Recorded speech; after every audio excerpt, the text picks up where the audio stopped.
Tips para sa pag-aalaga ng mga layers. Ito ay base lamang sa aming experience. Sa pagsisimula ng negosyo, mas okay na magsimula sa maliit na puhunan para if mag-failed ka ay hindi ka masyadong malulugi. Ito sa amin, wala nga kaming idea sa pag-alaga ng ganitong paitloging manok. Nang mag-decide kami na mag-alaga ng mga layers, nag-research muna kami at nanood ng tutorial sa YouTube. Kaming 18 perasong layers na inaalagaan. Success naman ang mga tutorial na aming napanood. Nang dumating nga ito sa amin ay nasa 16 to 17 weeks lang ito.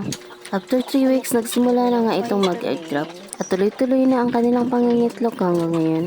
Binibigyan din namin sila ng vitamin araw-araw. Pinapainom namin sila ng Vitamin Pro sa umaga para lagi silang malusog at di sakitin. Egg 1,000 naman sa hapon para sa tuloy-tuloy na kanilang pangingitlog. Kasabay ng dasal at pagsisikap, masasabi ko naman na success ang aming unang subok. Tungkol naman sa mga itlog ay hindi siya mahirap ibenta. Yung iba ngang nagpapareserve sa amin ay hindi na namin nabibigyan. Ng pagsisikap at panalangin, madadagdagan na itong aming mga layers. May paparating nga kaming another 40 heads. Para sa aming mga suki, huwag nga kayong mag-alala at masusuplayan na din namin yung iba. Huwag kayong magsasawa at patuloy nyo kaming suportahan sa aming maliit na pangkabuhayan. Lamang po, maraming salamat. Happy farming!